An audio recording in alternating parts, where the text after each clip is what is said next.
इसलिए कि उसमें वो पास के नमस्कार, वेलकम सभी को, नमस्कार। आज हमारे साथ पद्मश्री जिनको अभी मिला है डॉक्टर बीके संजय, ये किसी इंट्रोडक्शन के मोहताज नहीं है। उत्तराखंड में इनका जो काम है वो अपने आप बोलता है। इन्होंने, डॉक्टर साहब ने कई फ्री हेल्थ, मतलब I am told that more than 300 health camps और अवेयरनेस लेक्चर्स डॉक्टर साहब ने किए हैं, और इसके जरिए सोसाइटी में गरीब तक पहुंचने की कोशिश करी, उसको हेल्थ फैसिलिटीज प्रोवाइड करने की कोशिश करी।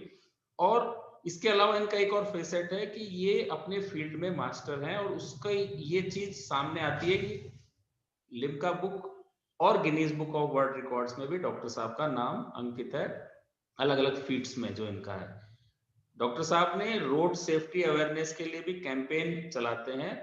तो we are very happy to welcome doctor BK Sanjay, who is with us today, Padmashri के रेसिपिएंट। और आपका स्वागत है डॉक्टर साहब। धन्यवाद, नमस्कार सर। नमस्कार।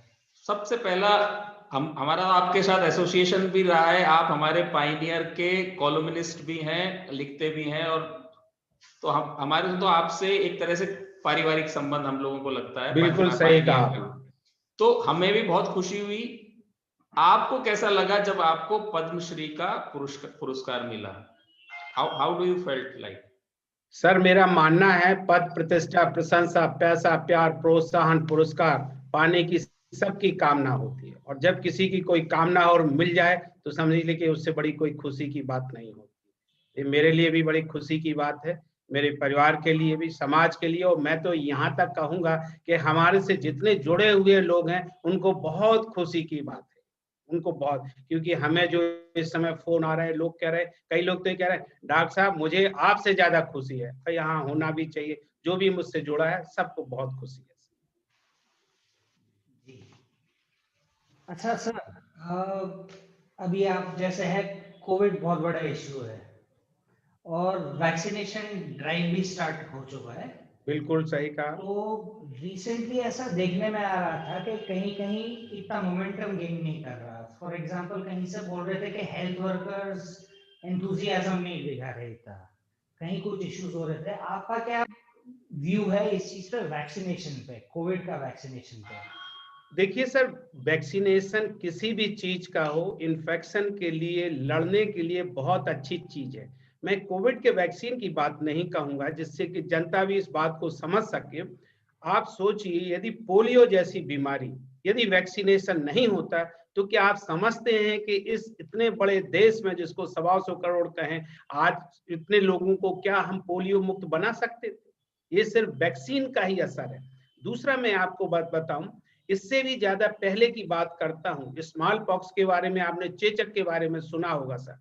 आज चेचक है, हमने अपने घरों में देखा होगा, और हम सोचते हैं कि जो लोग यहाँ पे देख रहे हैं उन सब ने देखा होगा। मैं, मेरे घरों में मुझे भी इन्फेक्शन हुआ, स्मॉल पॉक्स का इन्फेक्शन हुआ, भाइयों को इन्फेक्शन हुआ, बहनों को इन्फेक्शन हुआ, कई लोगों को तो आज भी, हमारे एक भाई है उसको आज भी चेचक के निशान है। और आप ये देखिए, मेरा मानना है कि सुबह आपको पता चले उस घर में 4 बच्चे थे, और शाम को पता चलता 2 बच्चे, दूसरे दिन पता चलता कोई बच्चा ही नहीं बचा है। ये स्मॉल पॉक्स है, और स्मॉल पॉक्स ने इतनी तबाही मचा रखी थी कि आप सोचिए कि घरों में बच्चे नहीं होते। पहले जो जनसंख्या जरूर नियंत्रण थी, लेकिन तरीका क्या था? तो ये था। और आज यदि हमारा देश स्मॉल पॉक्स से फ्री हो गया तो वो सिर्फ वैक्सीनेशन की देन। और मैं अपना व्यक्तिगत बात बताऊं कि हमारे भी स्मॉल पॉक्स का वैक्सीनेशन लगा हुआ था, और जो स्मॉल पॉक्स का लगता भी जो था उस समय, जो इससे पहले जो होली आती है उससे पहले, तो लग गया, उसमें इन्फेक्शन हो गया, पक गया, उसमें खून निकलने लगा, स्कूल भी जाने में होती थी, दर्द भी होता था।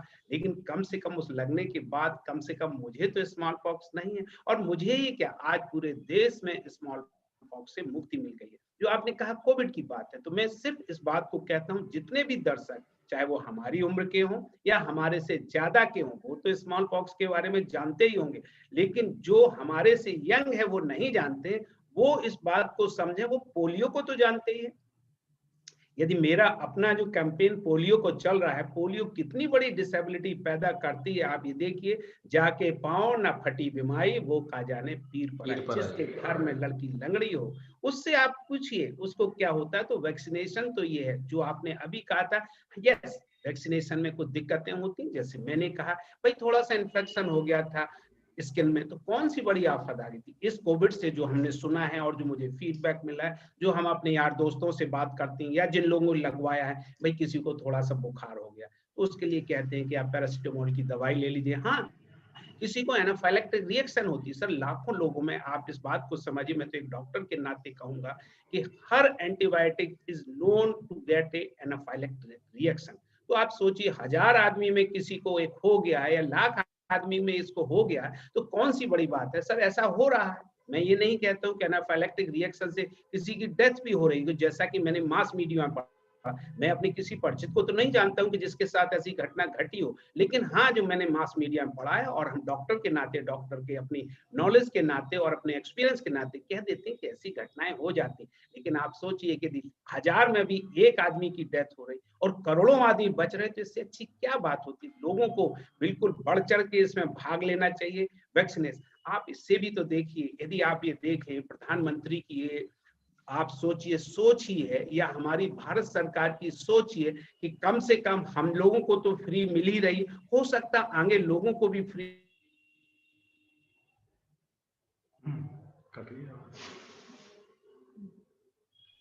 जरा सर आपका हैंग हो गया है। 100 लोगों में हाँ। एक भी आदमी बच गया और यदि उसको इन्फेक्शन हो जाता तो ही becomes again the source of infection. तो मैं तो मानता हूँ छोटी मोटी घटनाएं हो रही हैं, यस मैं इससे एग्री करता हूँ और लोग भी इसको समझें, लेकिन छोटी मोटी घटनाओं से मैं सर आप कहें और कहें तो हम बहुत सी चीजें आपको बता सकते। इंश्योरेंस का क्या सिस्टम है सर? क्या हम किसी से कहते हैं मैंने साहब 50,000 का इंश्योरेंस कराया और हमारे से कहीं ऐसा नहीं। आप ये देखिए 50,000 का इंश्योरेंस कराने के बाद यदि आपको 5 करोड़ बच जाते हैं तो क्या वो गलत बात है?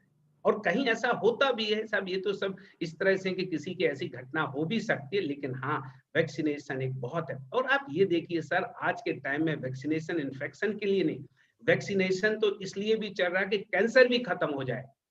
कैंसर के लिए भी वैक्सीनेशन जैसी चीजें सोची जा रही, और आप सोचिए वैक्सीनेशन सबसे सस्ता, अच्छा और बहुत प्रभावी है। सबसे बड़ी बात है बहुत प्रभावी है। तो मैं तो कहूंगा सब लोगों को इसको इसमें भाग लेना चाहिए। जिनको नहीं लगा, आजकल सरकार ने ऐप चला रखा, नहीं लगा तो अपने डिस्ट्रिक्ट अथॉरिटीज को फोन करें, वो भी आजकल इनरोल कर रहे हैं और सबको समय समय से लगवाना चाहिए।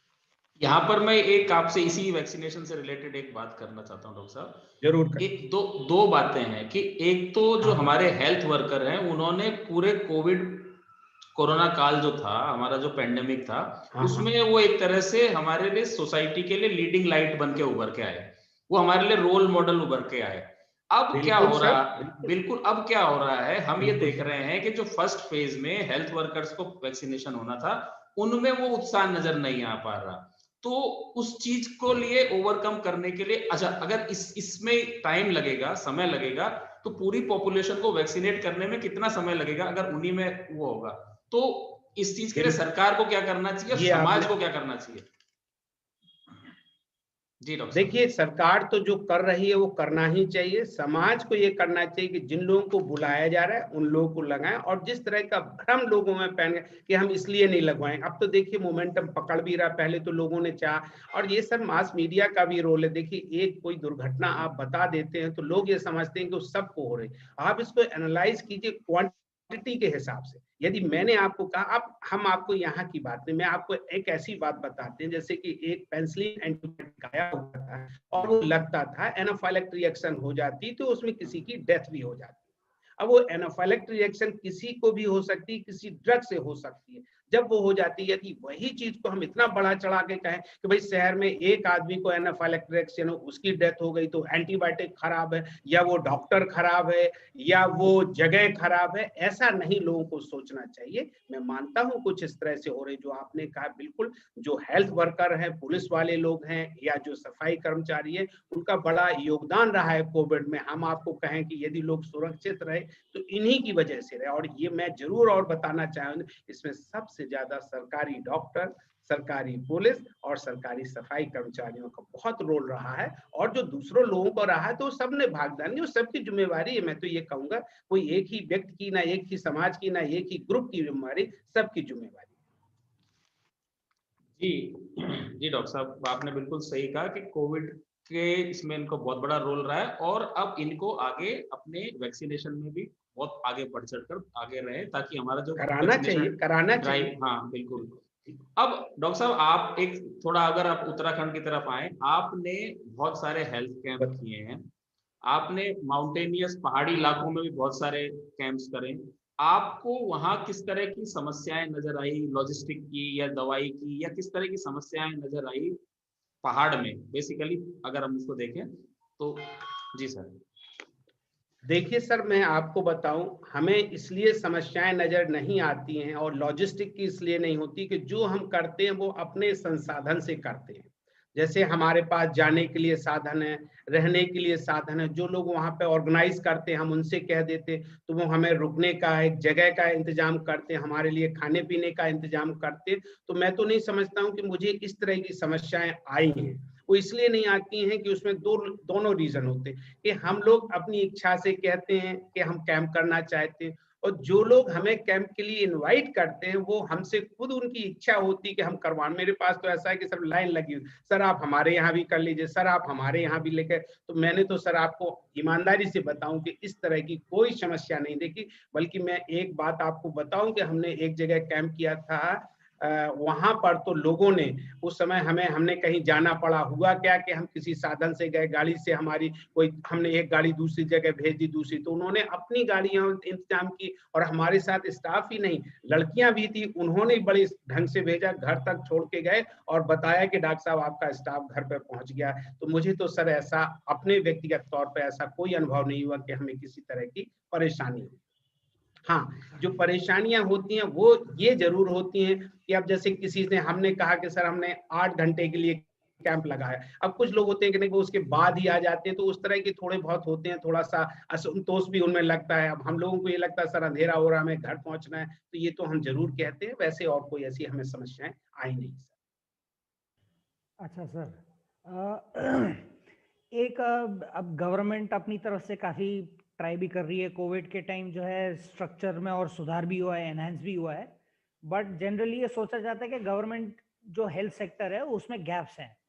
तो आपकी ओपिनियन में how can the private sector help ये गैप को फिल करने के लिए?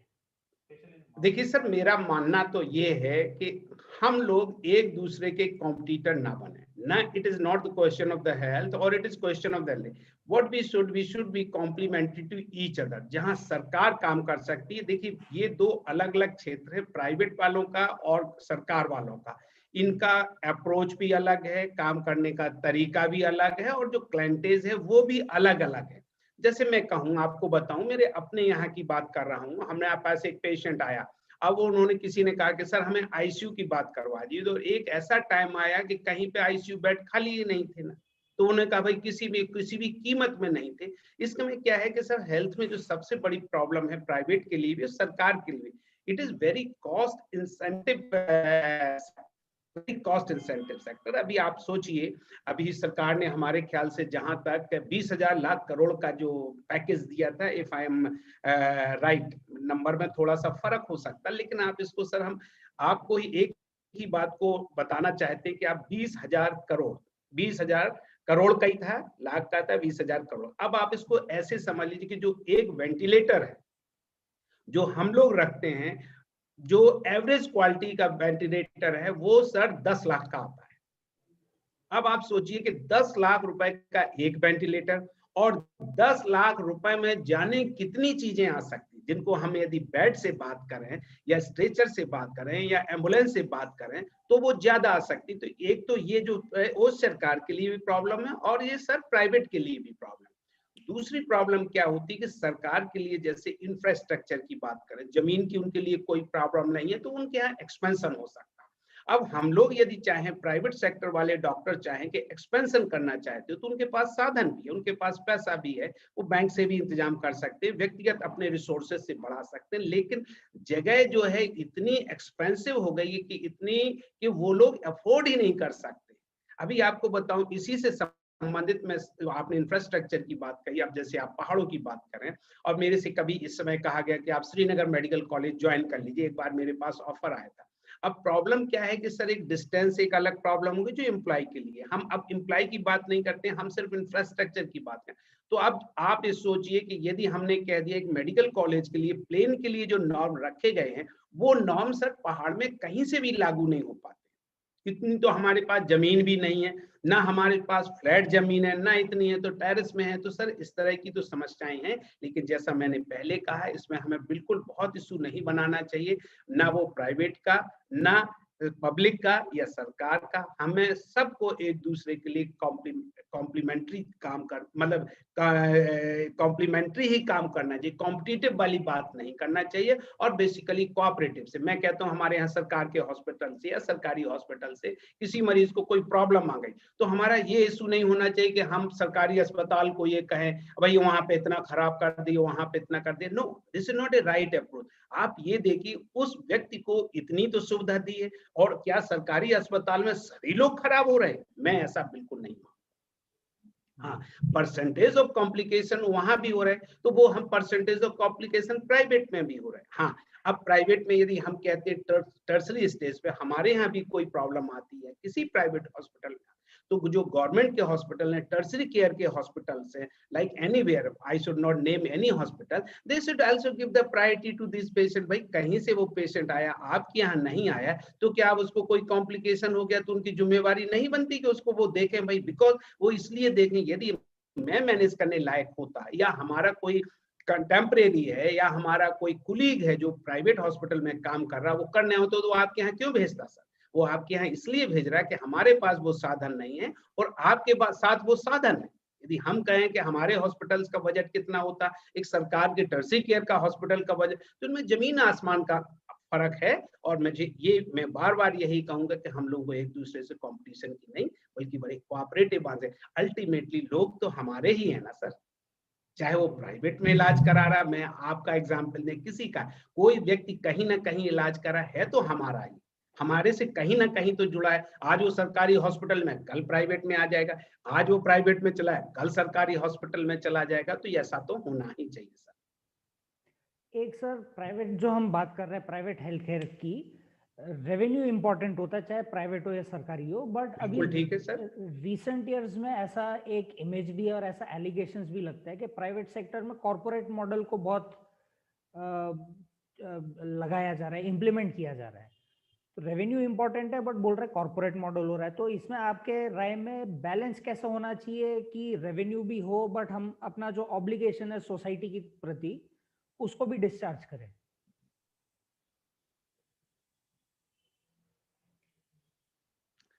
देखिए सर, ये आपने कहा कि जो रेवेन्यू है, it's a very important resource, इसमें कहीं कोई इसमें दो राहें नहीं है। लेकिन यदि आप कॉर्पोरेट हॉस्पिटल को, जैसे मैंने कहा, यदि कॉर्पोरेट हॉस्पिटल्स में जिस तरह का जो थोड़ा सा काम में, जैसे लोगों को यदि परसेप्शन ये है कि हमारे यहाँ ज्यादा फीस ली जाती है या कॉर्पोरेट हॉस्पिटल ज्यादा चार्ज करते हैं सर, तो वो भी नहीं होना चाहिए। मेरा तो मानना ये है, और सोसाइटी को और सब लोगों को इस बात से अंडरस्टैंड करना चाहिए कि we are here to look after each other. यदि हम ये सब नहीं कहें, खास तौर से सर मेरा मानना है, शिक्षा और स्वास्थ्य वो व्यापार के सिद्धांत पे नहीं चलने चाहिए। लेकिन हाँ, यदि किसी ढंग से व्यापार के सिद्धांत पे चल रहे हैं, तो वो कुछ हद तक उस लेवल से चल रहे हैं कि जो कि एक नॉर्म हो, इतना ना हो कि जिसमें बहुत, देखिए एक दिन यदि सोसाइटी में एपैथी पैदा हो जाती है कि हमें किसी हॉस्पिटल में नहीं जाना है, तब क्या होगा सर? तब क्या होगा? और आप इस बात को समझ लीजिए, आज तो हम बैठे हुए कि हमारा अस्पताल है, हमारा प्राइवेट है, दूसरे का हॉस्पिटल है या किसी बड़े कॉर्पोरेट हॉस्पिटल का। आप ये सोचिए कि जिस तरह से यदि आप स्वास्थ्य और शिक्षा को इतना महंगा दे रहे हैं, वही यदि चीज हमें दूसरी जिसकी की हमें जरूरत है, जब हमें वो चीज महंगी मिलने पर, तब हम क्या करेंगे सर? तब हम क्या सोचेंगे उसके बारे में? तो ऐसा नहीं है, सर्विस दो, डिस्प्रोपोर्शनेट ना दो। मैं ये नहीं कहता हूँ आप प्रॉफिट ना लें, प्रॉफिट लें, हम लोग भी प्रॉफिट लेते हैं, सरकार भी कहीं ना कहीं से अपना है, क्योंकि सरकार के पास रिसोर्सेज ज्यादा है तो वो उनको इतने प्रॉफिट की जरूरत नहीं है, because there is always something, क्योंकि यहाँ से वो अपना जो उनका जो रिसोर्स है या रेवेन्यू यहाँ से नहीं लेके वो वहां से कर सकते हैं। हाँ, ये हम जरूर आपसे कहेंगे, सरकारी हॉस्पिटल के रेट में कोई भी प्राइवेट हॉस्पिटल सुविधा नहीं दे सकता है, ना वो उस रेट में सर्विस दे सकता। लेकिन मैं ये भी नहीं कहूंगा कि प्राइवेट वाले उसको डिस्प्रोपोर्शनेट ले, जैसा कि मैं बहुतों को यही कहता हूं, कोई भी धंधा इस तरह नहीं होना चाहिए कि जिसमें 1 2 का 4 4 2 का 1, जहां हमें 1 रुपए लगाना चाहिए और जहां हमें 4 रुपए लगाना चाहिए 1 रुपए हम लगा रहे, जहां हमें 1 रुपए कमाना चाहिए हम 4 रुपए कमा रहे, वो किसी भी धंधे में हो, किसी भी बिजनेस में हो सर, ये अनइथिकल है and it is not acceptable. बहुत अच्छा आपने बताया कि कैसे बैलेंस बना के रखेंगे, बिल्कुल सर, क्योंकि सोसाइटी में डॉक्टर का दर्जा भगवान का भी है, तो बिल्कुल वो भगवान कहीं दुकानदार ना बन जाए, ये बिल्कुल चीज सही भी कहा। उनको वो रख के आपने बिल्कुल उनको सही बताया। अब डॉक्टर साहब ऐसे हमने बताया कि आपका वर्ल्ड रिकॉर्ड्स में, गिनीज बुक्स में, लिम्का में और काफी सारे, तो कोई ऐसा एक दो कोई ऐसे इंटरेस्टिंग एक्सपीरियंस हमारे व्यूअर्स को बताएं जिसमें आपका कोई अलग से इनोवेशन हुआ हो, जिसमें आपको आज भी लग के आपको अंदर एक प्राइड फीलिंग आती हो कि yes I have done this and I am very proud of doing this, तो ऐसा कुछ देखिए, ऐसे। मैं जी सर। आपको जरूर बताऊंगा, जैसे आपने कहा कि I should feel proud of doing all these things, many things sir. मैंने आफ्टर नाउ आई 40 ईयर और सो मेनी थिंग्स, और हम आपको यदि 2 और 4, अभी आपने गिनीज का बताया, गिनीज का मैंने जो ऑपरेशन किया था वो सर 16.5 किलो का ट्यूमर था, जिसकी ट्यूमर की गर्थ थी मोर देन ए मीटर, जो कि हम लोगों की कमर नहीं होती है।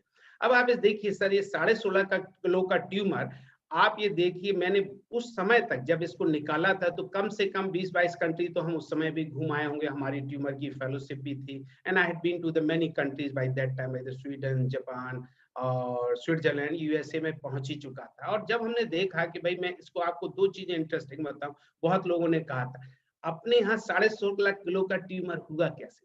देखिए, ऐसा है कि जिन लोगों को अवेयरनेस है, जब आज थोड़ा सा भी होता है तो लोग अस्पताल पहुंच जाते, किसी डॉक्टर को, तो that shows the, it is not the health status, it shows the economic status of that individual, कि उसके पास ना इतनी अवेयरनेस है कि भाई ये कैंसर है, इसमें हमें इलाज कराना चाहिए, ना उसके पास इतने साधन थे। वो एक किस्सा हम और बताएंगे। और फिर इसके बाद जब चीजें बड़ी हो जाती हैं तो सर, डॉक्टरों के लिए भी एक संभावना होती है कि वो क्या कर सकते, क्या नहीं कर, और हर व्यक्ति के पैमाने जो हैं इस मामले में वो अलग अलग है, एफिशिएंसी की कहें या जिसको क्षमता की कहें।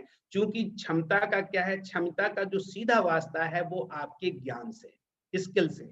यदि जिसको ज्ञान पहले से कम होगा तो उसकी क्षमता भी कम हो जाएगी। जिसने मान के चलिए 1 किलो का ट्यूमर नहीं निकाला, वो 2 किलो 4 किलो का नहीं निकाल सकता, लेकिन हमने इससे पहले भी निकाल लिए थे, तो हम 8 किलो 10 किलो के तो ट्यूमर निकाल चुके थे। तो मैं ये सोचता था कि जब हम 8-10 किलो का निकाल लेंगे तो इसका भी निकाल लेंगे। दूसरी बात ये थी, उसने ये कहाँ एक मिनट डॉक्टर साहब, ये कहाँ का ट्यूमर था, कैसा ये किस। थाई का ट्यूमर था सर, जी जांग का ट्यूमर था, जी।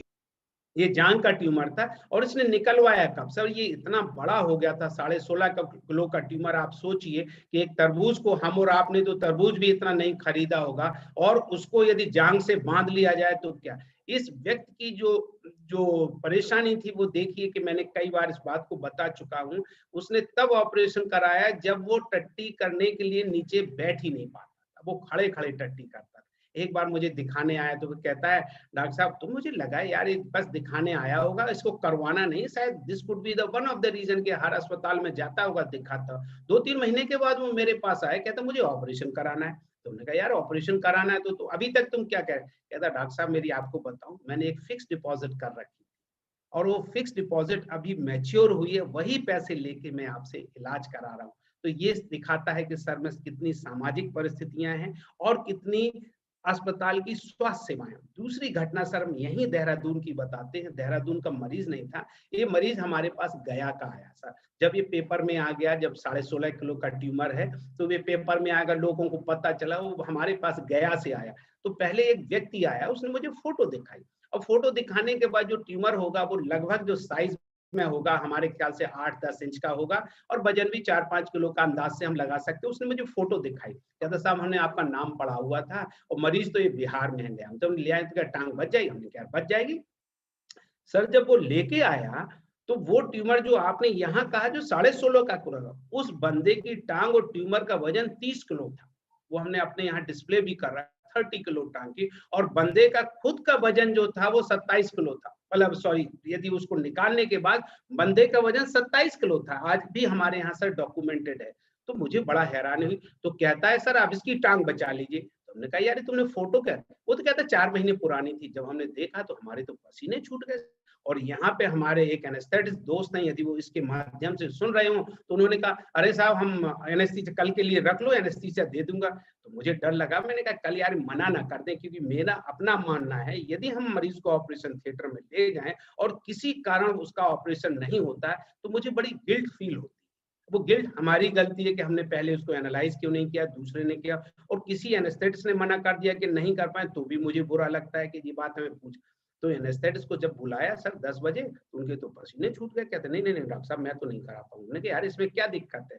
तो जब इसका मतलब ये होता है कि चीजें जब देख ली जाती तो उनका हम एनालिसिस कर लेते हैं, इससे पहले नहीं। उसका भी फिर हमने उनको बढ़ाया और उनको कहा कि नहीं ऐसा कोई जान का खतरा नहीं है। इसमें एक तरीके होते हैं, टेक्निक होती है। खून की नस को यदि हम बांध देते हैं और उसको निकाल देते हैं तो खून बहेगा नहीं, तो बंदे की जो अस्पताल में मरीजों की डेथ होती है मेनली ऑपरेशन थिएटर में वही वजह होती है, खून ज्यादा बह जाए। तो हमने कहा हम खून उसका बहने ही नहीं देंगे, जो उसका है उसको निकालने। उसकी तो हमने टांग निकाली थी। तो ये इस तरह की। दूसरी आपने कहा इनोवेटिव, वो मैं जरूर बताना चाहूंगा कि इतना अच्छा इनोवेशन है, it is called the recycling of the tumour bone. इसमें हम करते क्या है, बोन कैंसर हड्डी को 6 इंच की हड्डी निकाली जैसे, और उसको ऑटोक्लेवर में डाल दिया। ऑटोक्लेवर ऐसे ही होता है जिसमें कि हम कुक करते हैं, या अपने घरों में प्रेशर कुकर है उसमें इंस्ट्रूमेंट को कुक करते हैं, उस बोन को उसमें डाल देते हैं और हीट से ट्यूमर सेल्स खत्म हो जाती हैं और उसको हम दोबारा उसी जगह पे री इम्प्लांट कर देते हैं। That's why it is called the reimplantation of the autoclave tumour bone graft. और वो टाइम के साथ साथ रिजेनरेट करती, क्योंकि कोई भी बोन। और यहाँ पे एक लड़की है जो आज भी जिंदा है, मैंने उसको 15 साल की उम्र में किया था, अब तो वो 30 साल की है, चल फिर रही है, उसको सरकारी नौकरी मिल गई है। और यदि उसका भी किस्सा सुना है तो वो कहती है हमारी टांग काटने को तो सबने कहा है, तो हमने कहा देखो हम एक शर्त पे तुम्हारी टांग बचा सकते हैं, ये एक इनोवेटिव प्रोसीजर और हमारा पब्लिश वर्क है। That work I already publish in the international orthopaedic in the 96 और सो। तो मैं तो यहाँ पे ये ऑपरेशन तो हमने 2006 में किया था, जो लड़की की बात बता रहे हैं। मैंने एक ऑपरेशन इसका जॉली ग्रांड में भी किया था उसी तरह का, वो भी हमारा लिम्का में आया था। जब ये लड़की और इसके माँ बाप आए तो हमने कहा भाई इसमें ये होता है किसी भी ऑपरेशन में टांग बचाने के में एक रिस्क होता है, और वो हम कंसेंट लेते हैं कि ऑपरेशन के समय, ऑपरेशन के बाद भी टांग कट सकती है, क्योंकि कोई ना कोई कॉम्प्लिकेशन हो जाता। दे एग्रीड, और उन्होंने कहा डॉक्टर साहब मेरे पास तो कोई ऑप्शन ही नहीं है, यदि टांग पहले नहीं कट और बाद में कट भी आप बचाने की कोशिश करते, बच जाती तो सोने में सुहागा है, और नहीं बचती तो कटनी तो आज भी है। थोड़े दिनों के बाद देन आई डिड, और बहुत ही अच्छा हुआ। उस लड़की ने कीमोथेरेपी भी करानी पड़ी, जो कि अपने यहाँ पहले उन दिनों इतनी सुविधा नहीं थी, ना आसपास भी कहीं नहीं थी। उसने चंडीगढ़ में कीमोथेरेपी करे एंड शी सर्वाइव, उसकी जान भी बची, टांग भी बचाई। They are so obliged to me and I am also very obliged to her as well, और पर्टिकुलरली सच पेरेंट्स एंड सब पेशेंट्स रिलेटिव जो हमारे में इतना भरोसा करते हैं और उन्हें लगता है कि डॉक्टर साहब करेंगे। मैं काम करने में सर इस माध्यम से एक ही बात बता, कोई भी काम हम सर्जरी का करते हैं मेरी नीयत बिल्कुल खराब नहीं। और मैं सब मरीजों से कहता हूँ यदि आपकी नीयत अच्छी है, यदि आप ये सोच के काम कर रहे हैं कि डॉक्टर साहब से एक ऑपरेशन करवाना है और जो कुछ हो जाएगा तो हम डॉक्टर साहब को बदनाम कर देंगे, वो हम बिल्कुल नहीं चाहते। यदि मरीज की नीयत अच्छी होती, रिश्तेदारों की नीयत अच्छी होती, तो काम अच्छे होते हो। मैं मानता हूँ और मैं इस बात को समझता हूँ, शायद सर यही कारण रहे होंगे जिन्होंने हमारे में इतना भरोसा रखा है और हमने भी मन से काम किया और उन्होंने मन से काम करवाया। इसलिए आज हमने इस तरह के काम कर रखे हैं जिनको कि गिनीज में, लिम्का में और इंडिया बुक रिकॉर्ड्स में होते ही रहते हैं। तो एक काम है जो डॉक्यूमेंटेड है, ऐसे हमारे दर्जनों काम है सर, दर्जनों काम है कि जिस तरह के हम काम करते रहते हैं। इनोवेशन में सर ऐसा कोई गलत चीज नहीं है, इनोवेशन ये है कि लॉजिकल होना चाहिए। देखिए मैं इसको लॉजिक की बात कहें, जब हम ये लेक्चर देते थे तो बहुत से लोग हमारे कुलीग या सुनने वाले कुछ डॉक्टर, अरे डॉक्टर साहब इसमें क्या नई बात है, इसमें कौन सी बड़ी बात। तो सर इस तरह से तो बिजली का जो बल्ब को ढूंढने में भी कोई नई बात नहीं, it is just a recycling, और इसमें कोई नहीं कॉन्सेप्ट है। क्योंकि यदि कोई बैक्टीरिया खत्म हो सकते हैं, तो ये मैं मानता हूँ वो ट्यूमर सेल्स भी खत्म हो सकते हैं। And this was doing as a experimental work in the many places in the world also. I did the, in fact, the clinical work, and I started this in the PGI Chandigarh. According to this, when I got this Padam Shri, I always remember, I don't know that particular doctor is here or he is no more in this world, but I always, because these are the seniors people, those who encourage me, nahi Sanjay, you can do it. And उन्होंने जब हमसे कहा नहीं संजय तुम कर सकते हो, तो मुझे करना ही है, मैंने किया। इनोवेशन आपने कहा लॉजिकल होनी चाहिए, बिल्कुल सही कहा, लेकिन मैं एक चीज और जोड़ूंगा, लॉजिकल होने के साथ साथ उसमें ब्रेव भी होना चाहिए आदमी को, और अपने अंदर कन्विक्शन भी होना चाहिए कि yes I can do it, और साथ में उसको उसके लिए रिसोर्सेज भी होने चाहिए। तो ये रिसोर्स, जी सर, ये बिल्कुल आपने तीनों ही चीजें कही हैं। देखिए मैं आपको बताऊं सर, एक इसमें जो हमारी क्षमता बढ़ी है, वो क्षमता बढ़ने का नॉलेज है, और उसके बाद application of that knowledge to the skill. इनमें एजुकेशन का, ट्रेनिंग का बहुत बड़ा रोल है, बहुत बड़ा रोल है, और हमारे साथ भी है, क्योंकि हमने देखा जो आपने अभी, हम फिर बार बार कहेंगे इससे, आपने गिनीज में क्यों, जिस दिन हमने इसको सर सबमिट किया था उस दिन मुझे पता था इसको तो गिनीज में आना ही है। तो लोग कहते हैं आप इतने कॉन्फिडेंट क्यों हैं? I will give you the explanation. पहले तो आप ये बताइए, इंडिया में ही 16.5 किलो के ट्यूमर बढ़ सकते, अमेरिका में तो नहीं, क्योंकि वहां अमेरिका में दर्द होता है और मरीज अस्पताल पहुंच जाता है, क्योंकि वहां पे सुविधाएं हैं, हर तरह की सुविधाएं, तो वहां तो ये नौबत ही नहीं आती है। और आप ये देखिए, पहले तो ये कि जो आदमी 6 इंच का या 6 किलो का निकाल सकता हो, और मैंने जब 6 किलो के जाने कितने निकाल दिए, तो इसमें भी एक कोशिश कर सकते हैं। तो एक वो रीजन है सर। ये है कि जब दुनिया में, इंडिया में इतने साधन होने के बाद, तो या तो बहुत सी कंट्री इंडिया से इतनी कमजोर है कि उनके पास इतने साधन नहीं, तो हाउ कैन दे अचीव और they can think about all these things. एक डॉक्टर साहब, आपका जो काम है और रोड एक्सीडेंट्स के अवेयरनेस का काफी है, ठीक है ना, तो आपको क्या लगता है कि इस प्रॉब्लम, एक शॉर्ट में आप बताएं कि किस तरह से हम इस रोड एक्सीडेंट का जो मिनेस है उसको कम करें और सोसाइटी पे उसका इम्पैक्ट कम से कम हो?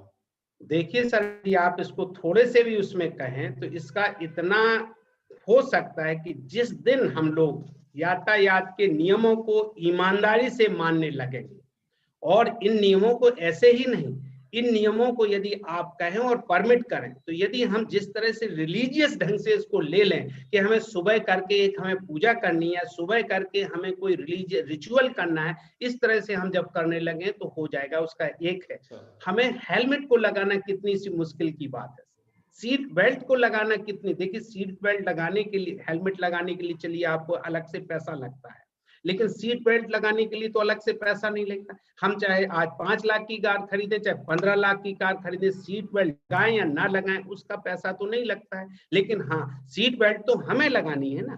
इसमें क्या बड़ी प्रॉब्लम है भाई? इसमें क्या इंसल्ट हो रही कि हमें सीट बेल्ट लगा ली तो हम कहेंगे हम अमीर आदमी नहीं है, मैं डॉक्टर नहीं हूँ, या मैं इतना नहीं हूँ, इतनी बड़ी गाड़ी में, या वो ये कहते हैं कि नहीं साहब एक्सीडेंट नहीं होते हैं। ये उनकी गलत बात है। मैं ये बात कहूंगा, हेलमेट में सरकार को सर हेलमेट है खरीदने का ऑप्शन जो मालिक है या जो ड्राइवर है या राइडर, उसको क्यों देते हैं सर?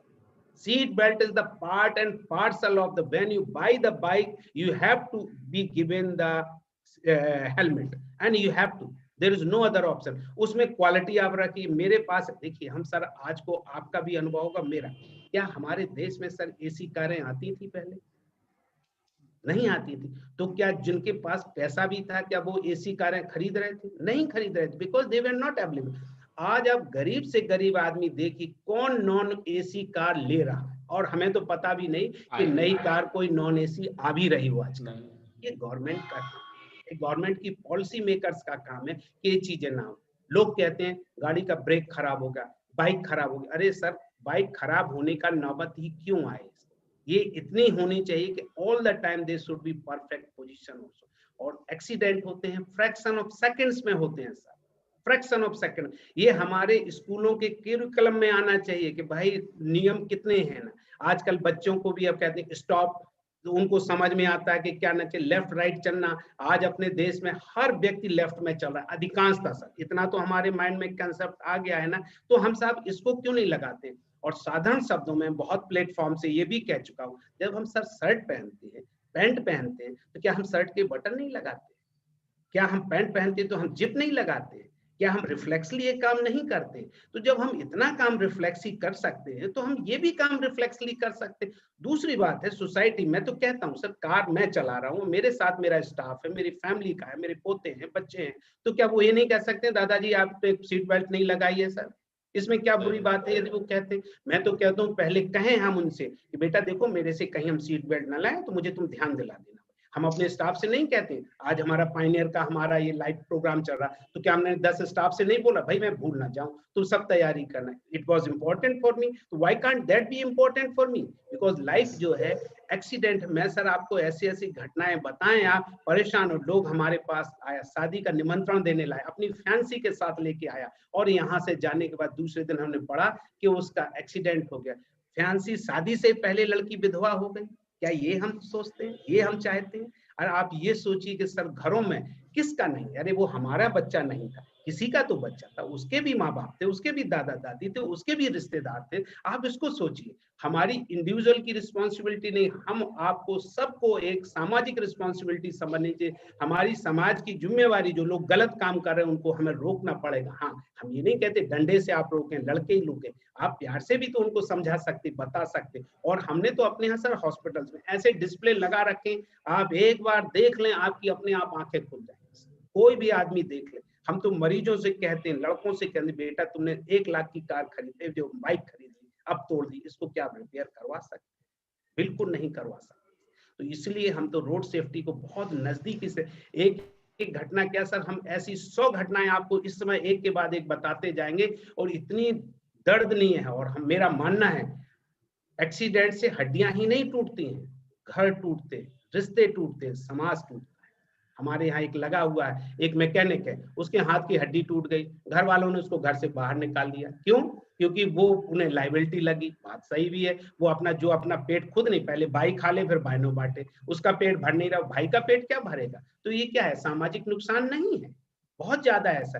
किसी घर में लड़का ही एक था, उसका एक्सीडेंट हो गया, अब बताइए 60 साल में दूसरा लड़का कर सकता है, बच्चा कर सकता है? और कर भी लेगा तो क्या होगा भाई, 60 साल में वो जवान नहीं होगा, तब से पहले तुम कब्र में चले जाओगे। तो इसका क्या है, ये सब चीजों का है। और मैं इनको इन्हीं ढंग से लोगों को बताता, जिससे उनको, मेरा उद्देश्य ऐसे मिला क्या, कई बार कहते हैं अरे डॉक्टर साहब आपने तो एक्सीडेंट हुआ नहीं, उसी समय पूछने लगे बेटा ब्रेक में क्या है, अब क्या करोगे तुम, अब तो फिल्म देखना बंद हो जाएगी, आप तो सरकास्टिक हो रहे। भाई क्या करें, इन लोगों को कैसे समझाएं? उनके साथ 100 आदमी आते हैं, उन्हें तो समझ में कि अब आपका दोस्त लंगड़ा हो गया, अब आपको अच्छा लगेगा? और मैं आपको बताऊं इस माध्यम से, लड़के लड़कियां जो बाइक पे चलते हैं और वहां पे जो अपना एरोबेटिक्स करते हैं, जो करते हैं, वो सोचिए जब एक्सीडेंट हो जाता है तो गर्लफ्रेंड बॉयफ्रेंड का क्या बात है सर, वहां से मिलना जुलना भी बंद हो जाता है। और यहाँ तक नहीं, घरों से भी रिश्ते टूट जाते हैं, घरों से भी रोटे टूट जाते हैं, ऐसे हम कई किस्से जानते हैं। एक मैं डॉक्टर साहब आपसे एक मैं ये जानना चाह रहा था कि एक अभी एक बहस चल रही है पूरे देश क्या? में, हाँ। ये जो मिक्सोपैथी की जो बात चल रही है, सरकार ने आयुर्वेद वाले डॉक्टर्स को भी कहा कि एलोपैथ की तरह आप कुछ सर्जिकल प्रोसेस या कुछ तरह से आप कर सकते हैं, और उसमें जो एलोपैथ डॉक्टर्स हैं वो दे आर सीइंग वेरी, मतलब they are very angry on it.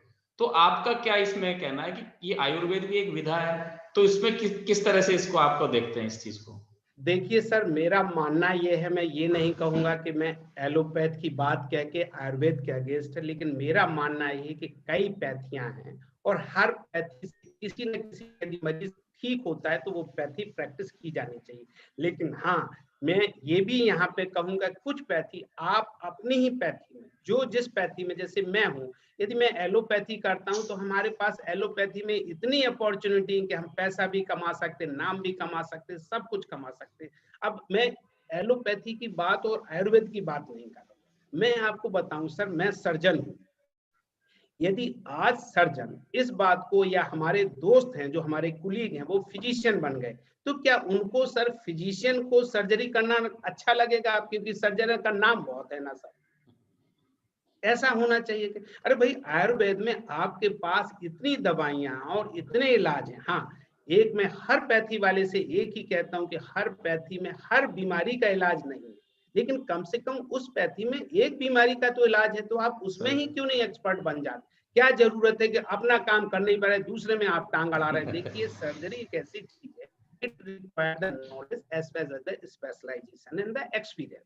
आप ये देखें, मैं आपको एक किस्सा सुनाता हूँ जो मास मीडिया में पढ़ा था। एक आई सर्जन था, आई सर्जन को शायद उसने सिंपैथी में या लालच में जो भी कहा, उन्होंने पेट का ऑपरेशन कर दिया। सर पेट का ऑपरेशन, पेट में जब करोगे तो खून निकलेगा। आई के ऑपरेशन में सर बूंदी खून, खून नाम की कोई चीज नहीं होती, और पेट के ऑपरेशन में लीटर्स में खून निकला, उनको पसीने आ गए, वो तो बेहोश हो गए।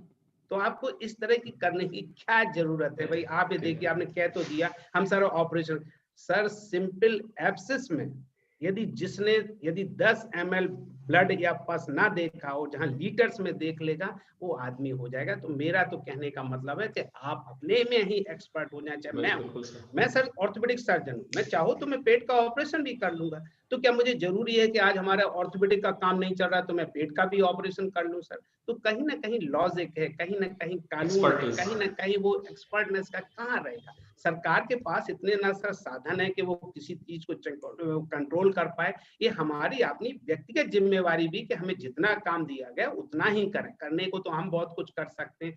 जहां आपने पैथी की बात की भी, आयुर्वेद में अपने आप में सर आज आप देखिए इतनी चीजें हैं, क्या करने की जरूरत है। और दूसरा बात मेरा ये है, यदि एलोपैथिक वाले यदि वो कर रहे हैं, वो लिमिटेड काम कर रहे हैं तो करने दें सर। ये तो ओपन कंपटीशन, जो आदमी कॉम्पिटिट होगा उसके पास मरीज इलाज कराने चला जाएगा। भाई लीगल इलीगल क्या स्टेटस होगा, उसके लिए हमारे लिए कहना थोड़ा सा मुश्किल जी जी। अच्छा सर, एक ये चीज होती है कि हम जनरल हेल्थ जो है, मान लीजिए बीपी हो गया या शुगर हो गया, इन सब पे हमारा ध्यान रहता है जनरली, बट हड्डियों पे तब ध्यान जाता है जब, या तो फिर हड्डी टूटती है, बेसिकली फ्रैक्चर होता है, तब हड्डियों की तरफ ध्यान जाता है। बिल्कुल सही कहा। तो बोन्स की हेल्थ के लिए आपका क्या सजेशन होगा जो जनरल पब्लिक को ऑब्जर्व करना चाहिए? बिल्कुल सर, आपने बहुत सही कहा, it's a very relevant question. हम समझते, देखिए जो हमने फिजियोलॉजिकली है हर आदमी, आपको मैं ऐसे बताता हूँ सर, हड्डियों की स्ट्रेंथ बढ़ती है सही खाना से, तब उसे हड्डियों में जो कैल्शियम का कंपोनेंट है वो 30 साल तक बढ़ता है। इसके बाद 30 से 50 साल तक स्टेशनरी रहता है और 50 साल के बाद घटना शुरू होता है। इसको आप ऐसे सोचिए कि बैंक बैलेंस की तरह, आपकी बैंक में जितना पैसा इकट्ठा हो गया होगा उतना ही आप खर्च कर पाएंगे।